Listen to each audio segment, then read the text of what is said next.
it's for me, this console is just, it's so versatile. And on this particular tour, taking the HD96 was a no-brainer. So I don't need a network. I don't need any of that stuff. I have everything I need inside here. This console for me just got me out of a bunch of binds because the versatility and it's just the sound. All the other consoles, I won't mention them, but when it was 42, all these other consoles are failing around me because they have the networks. And for me, I just turn my fan on high and I chug along fine.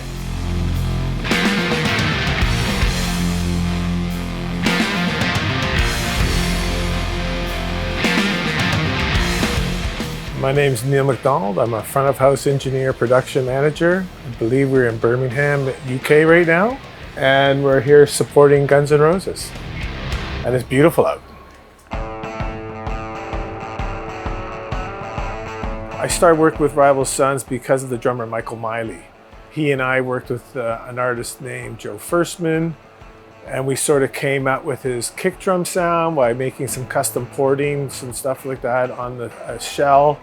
And then literally I ran into him at his place in Los Angeles when I was actually moving out of Los Angeles. And he said, no, before you leave, you have to come do sound for us. And I ended up doing sound for him at this place called the House of Blues on Sunset, which is no longer there. And I had been doing these folk bands or singer-songwriter bands, a girl named Anna Nalick prior to that.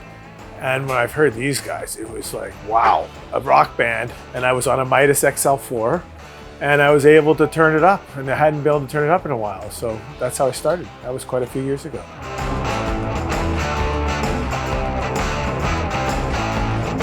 My typical day is I wake up, go downstairs, I drink a lemon water. No, posh. Make the bus driver an iced coffee because he gets us here alive.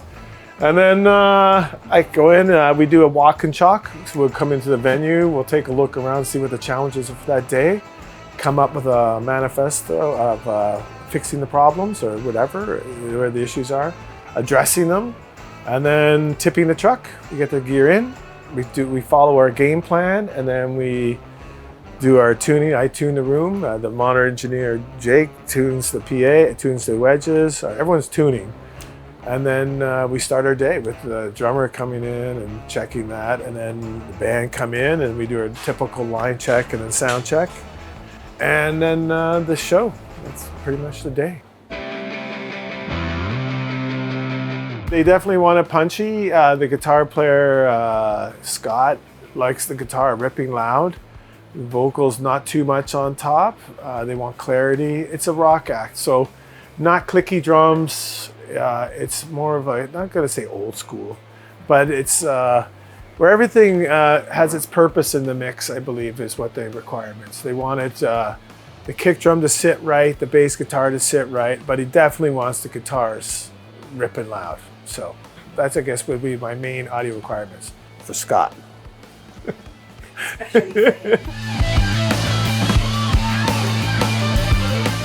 There's definitely challenges with acoustics and stuff, and sometimes you get to turn it up, and sometimes it's just fun to just turn up the volume and not punish anybody.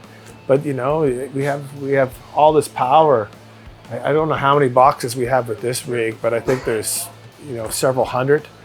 And it's nice to turn it up every now and then, and that's part of the fun, or conquering the challenges and coming out on top.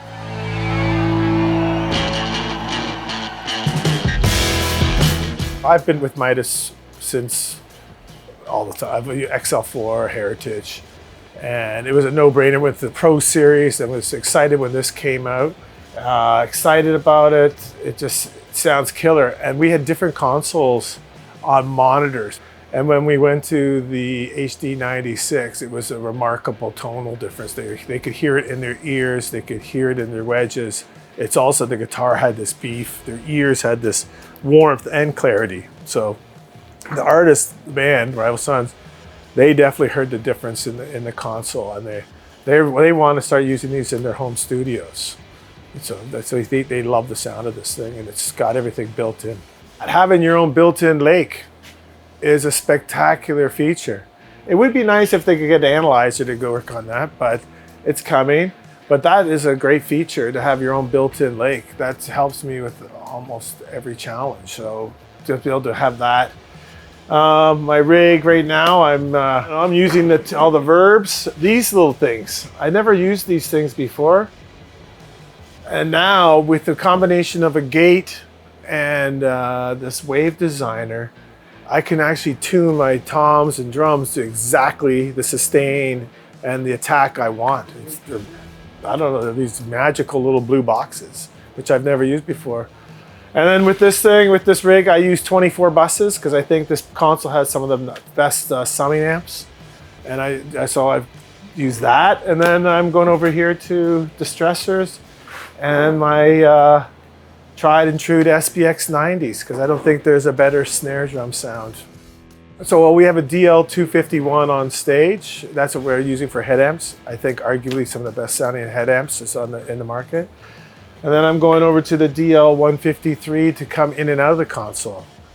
And I find them awesome. But for me, it's the routing on this thing because we have this upcoming show where all audio is coming from me. So I run a two-track, like a safety mix for people to monitor, or if they want something, an idea that they did to the show, they have to go refer back to. I got multi-track going, and then for this upcoming show that we're back here in 2 weeks, I'm running all the audio. So I'm running 32 tracks MADI stems to the record truck, and I believe that they have me mixing the show backstage.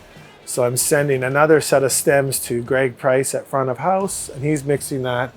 And then I'm doing my 48 tracks of multi-track, and then my 2-track stem. And then to the PA, it's for me, this console is just, it's so versatile.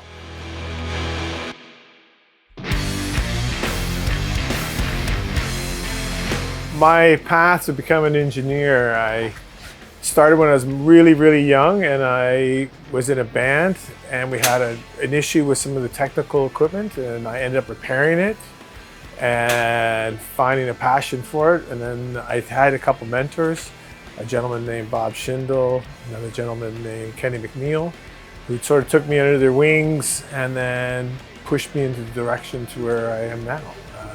And I've been doing this for a few years now. It's about being prepared and showing up, you know, and listening. There's a wealth of knowledge around here, especially, and there's a lot of people that are willing to talk to you, ask questions, and you know, be prepared and, you know, learn something. You don't need 5 million plugins, you know. Focus on, you know, a compressor and focus on a gate and figure out how those work, and keep it simple as much as possible. And then as you progress, then start adding the things. But don't start with every plugin known to man already, because something will happen and you're not gonna find your way out of it, you know. That's pretty much it. Just, you know, keep it as simple as possible, listen and show up and be prepared.